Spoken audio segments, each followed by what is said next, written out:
Hello, hello, hello. Welcome back. Welcome back to Bible study. And of course, I'm your pastor, R.C. Blakes Jr., and I'm excited today because I want to start a new series of teachings.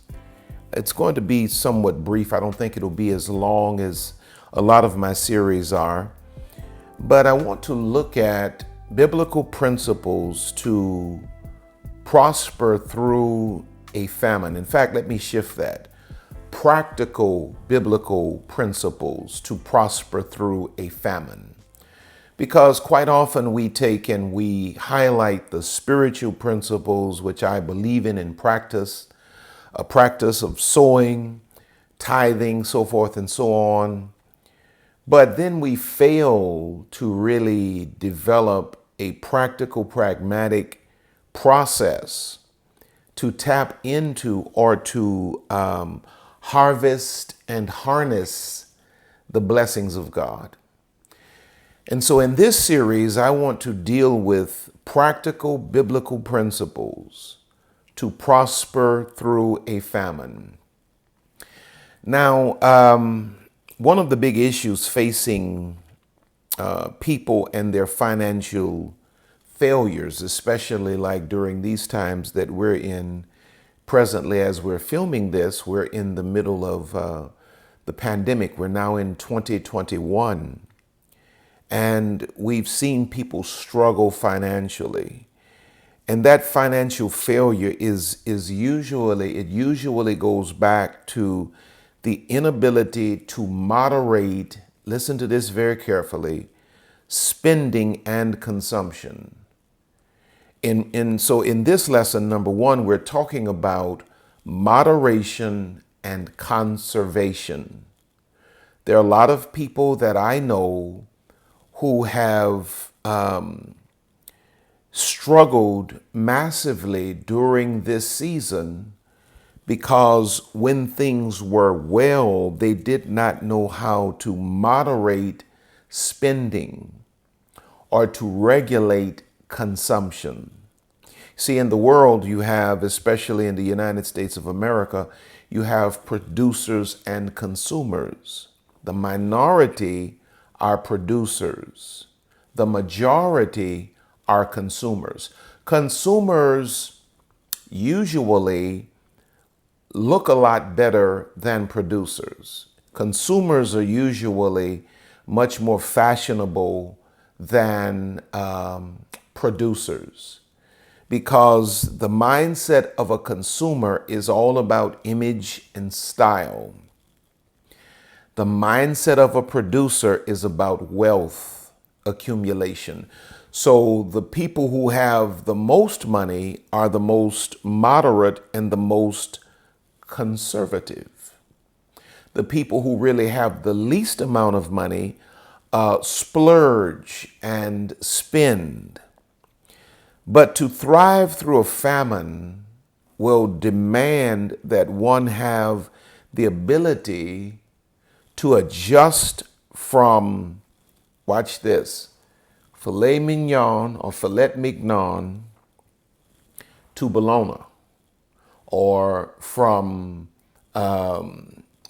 caviar to pork and beans. That's a horrible combination right there. From caviar to pork and beans, from Cadillacs to Kias. Moderation and conservation. Now let's go to Philippians chapter 4. We're talking about practical biblical principles to prosper through a famine. In other words, it doesn't matter what comes upon the earth. These principles will always keep you in a position where you are able to prosper through a famine. You're able to sustain yourself and your lifestyle. Because when you understand this, what it does is it brings you to a place where you develop a lifestyle that is beneath your means. Now, if you look in Philippians chapter 4, verses 11 and 12, it says, "Not that I speak in respect of want, for I have learned in whatsoever state I am therewith to be content. I know both how to be abased and I know how to abound.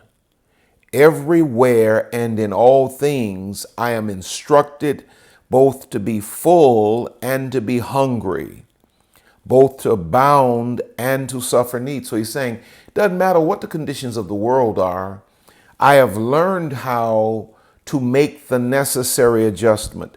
The reality of life is that life is set on a cyclical system. In short, life is filled with seasons of shortage and seasons of plenty. Life is filled with ups and life is filled with downs. The Bible teaches us to prepare ourselves for all seasons.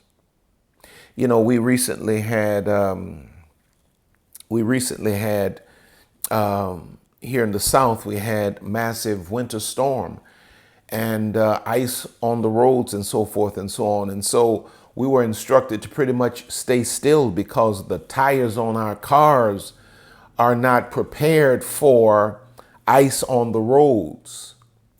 Our tires are prepared for one season and one season only. Had we been in the north, people in the north drive through snow, drive through ice because their tires are prepared for those seasons. Well, you have to begin to view your financial life and you have to begin to prepare your financial life for all seasons, when it's up, when it's down, when there's plenty, when there's little. Go to Ecclesiastes chapter number 3 and verses 1 through 8. And it says, to everything there is a season and a time to every purpose under the heaven. But to everything there is a what? Season and a time to every purpose under the heaven.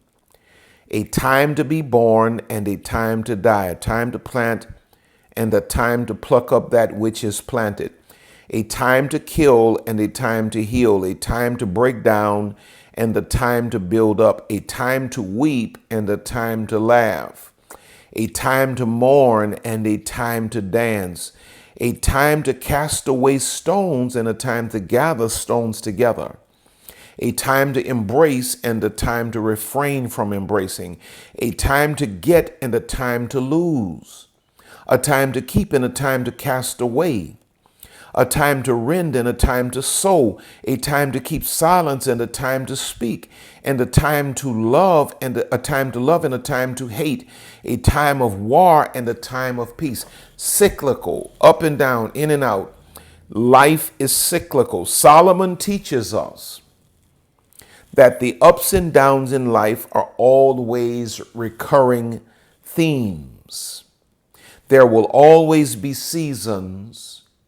There will always be seasons when you have plenty, and there will be other times when you may have less. The wise man, the wise woman is not the person that goes through it, that just merely goes through it, but the one that learns from the seasons that they go through. They don't only go through it, they grow through it.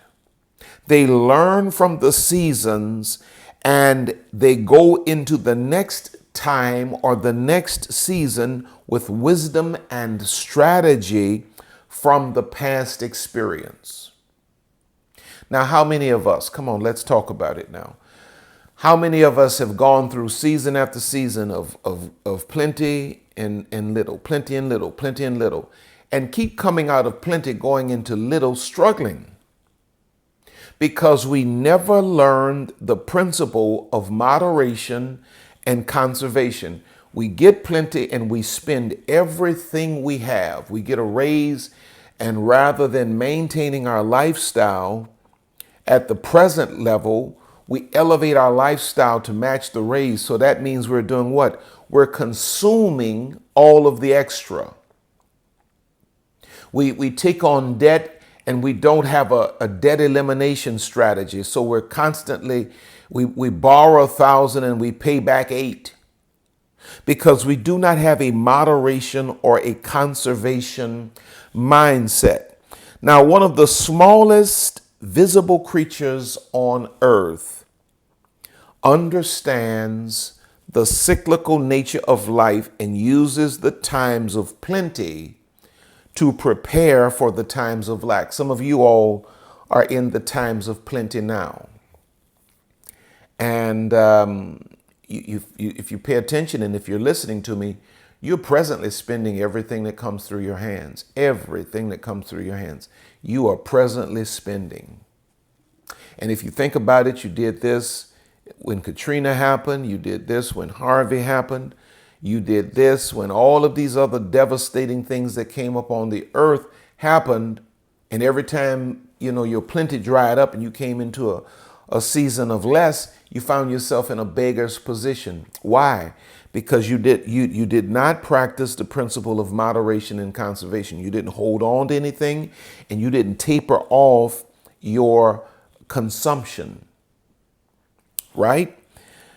But if you look in Proverbs chapter 6, this creature that I'm talking about is the ant. And in Proverbs chapter 6, verses 6 through 8, it says, "Go to the ant, thou sluggard, consider her ways and be wise, which having no guide, overseer, or ruler," verse 8 says, "provideth her meat in the summer and gathereth her food in the harvest." The ant has a conservation plan to gather while there's plenty and to store it up. Not consume it all, eat in moderation, store up for a leaner time.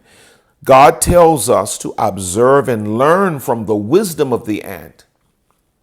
The ant reads and respects the seasons of life. Right now, in this season of my life, I'm not an old man, I'm not a young man. I'm, lived long enough to know a few things, young enough still to do a few things. But I'm in the season now where God has allowed me to actually have more than I've ever had. And I'm more conservative now than I've ever been. It's because I've gone through those seasons where I had a whole lot, spent it all up, and then bam, and now I'm in a season of less, and now I'm here praying for miracles. Well, if you need a financial miracle over and over and over and over again, it means that there's something you got to screw loose. You ain't learning.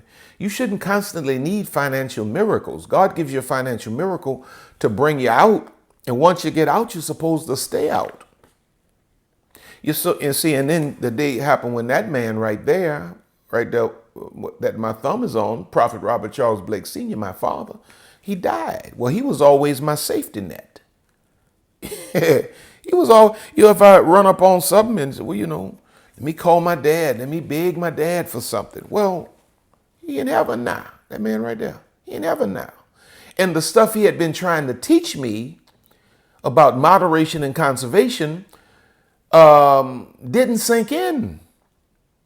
And then thank God that I got it. I really started getting it after Hurricane Katrina. God allowed me to get it before he passed. And so now the principles that he taught me relative to this first principle of moderation and conservation are the very things that sustain my family now. I'm able to take care of my wife. I'm able to take care of my children. I'm able to do things for my mother. Thank God my father left my mother in good shape, but my brother and I, we do our best to even take care of my mother on top of that. That's our mother. But it's due to the fact that we what? Practice moderation and conservation. I'm not out here spending everything that I got. And I'm certainly not, and I don't want to get ahead of myself, I'm certainly not going to spend my money on things that don't appreciate in value. I'll go and buy things. I love clothing. I love fashion and all. I'll go buy that kind of stuff. But in moderation, the bulk of my money is going to either be Store it up, invest it, or it's going to be spent on things that are appreciating. Things that, you spend 1,000 on today, and in 5 years it's worth 10, 15, 20,000. 100,000 a day, and then in 5, 6 years it's worth 175,000. It's appreciating. Not a car, and I drive a nice car. But, you can't view a car as an investment. You buy a car, drive it off the lot, and it depreciates. I forget how much it depreciates before you bring it back to have it serviced. Okay, I got way off the track here. Now, so God tells us to observe and learn from the wisdom of the ant. The ant reads and respects the seasons of life. When it's harvest time, the ant does not consume all of his takings. Some of you all are in your harvest season and you're eating everything. You don't even have to have a truck to go to the field. You sitting in the middle of your field eating up all of your crop. Rather, the ant stores up for the time when there will be nothing to harvest. You see, a famine is, listen to this statement very carefully. A famine is only a famine to those who don't have anything in store.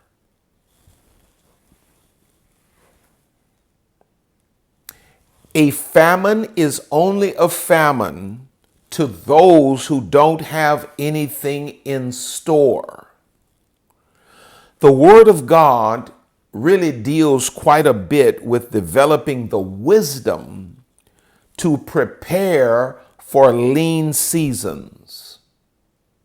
When a person disconnects from materialism and false impressions and makes saving, investing, and conservation a priority, that person will always have sufficiency. You see, the Bible is filled with principles to thrive in a famine. Wherever there's a drought, there is simultaneously a prophetic resolution. Now, I believe with all of my heart, and I can see I'm going to have to do this lesson almost in 2 parts. I believe with all of my heart that we have, as clergy, as pastors and leaders of churches and ministries, we have failed the people of God because we've not prepared the people. We've done all of this teaching on tithing and giving, which is correct and right, the spiritual principles, but we've not prepared the people practically. And we've not given the people the power. What was the last statement? The Bible is filled with principles to thrive in a famine. Wherever there's a drought, there's a prophetic resolution. If my teaching of my people, those that I serve as the pastor of, is not prophetically preparing them for the seasons of plenty and the seasons of little, I am failing. So if you have a pastor that never teaches you about money management or passive income or growing, or developing wealth strategies, and is always talking about prophecy, laying on of hands, speaking in tongues, sowing and reaping, I'm going to be careful what I say there, but that's a ministry that's out of balance. Because when you read in the Bible, the woman that came to the prophet whose husband had died, who was a son of the prophet, and the creditors were about to take her sons and make them slaves, that man was spiritual, but he was not sound financially for whatever reason. And because he was not sound financially, he left the next generation in a position where they would be slaves. There has to be a balance in prophetic teaching. The prophetic is as practical as it is supernatural. Genesis 41, we're dealing with Joseph here. In Genesis 41, verses 33 through 36, it says, "Now therefore, Joseph is here instructing Pharaoh, relative to prophetically the famine that is coming and what to do, what the strategy is to conserve and to moderate. That's what prophetic leadership should do. Forecast and then give you strategies to prepare. Forecast and give you strategies to prepare. You see, forecast and then give you strategies to prepare. Those who are in New Home Ministries and were actually listening for over the last 5 years prophetically. The Lord did not show me COVID-19 specifically, but prophetically, the Lord said over and over again, it's time for us to get our money together. It's time for us to live below our means. It's time for us to make certain that we have something in store. Those that were hearing, because that's what prophetic ministry does. It forecasts and then it gives you prophetic strategies to prepare, to sustain you. So here in Genesis 41:33 through 36, here Joseph is prophetically instructing Pharaoh relative to the famine, relative to what to do about it. Listen to what verse 33 says. Now, therefore, let Pharaoh look out a man discreet and wise and set him over the land of Egypt. Let Pharaoh do this and let him appoint officers over the land and take up the fifth part of the land of Egypt in the 7 plenteous years. It's going to be 7 years of plenty, 7 years of so forth and so on, drought. And verse 35 says, and let them gather all the food of those good years that come and lay up corn under the hand of Pharaoh, and let them keep food in the cities. And that food shall be for store to the land against the 7 years of famine, which shall be in the land of Egypt, that the land perish not through the famine. Now, and what you'll also learn, what you'll also see here is that when you read the full context, not only did Joseph give them the wisdom of forecasting the famine to come, the strategy to sustain the land, but the store that they laid up actually sustained other peoples, other countries, nations around Egypt. And they were able to, while in a famine, they were able to also prosper as they sold their store to those who had none. The thing you have to also understand about seasons of famine is that while the majority of consumers are struggling and begging and clawing and crying, there's a minority that has put in store who are prospering. So while some people are losing this and losing that, other people are accumulating and growing during this season. The rich get richer, the poor get poor for a reason. There's a mindset that drives each of them.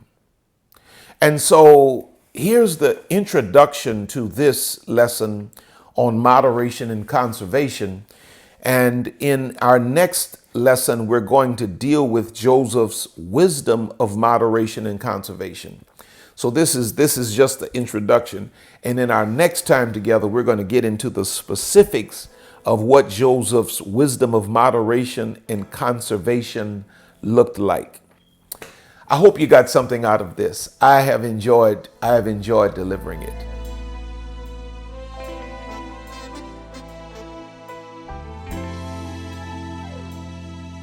Now listen, don't forget to go to my website, rscblakes.com, sign up for my mailing list.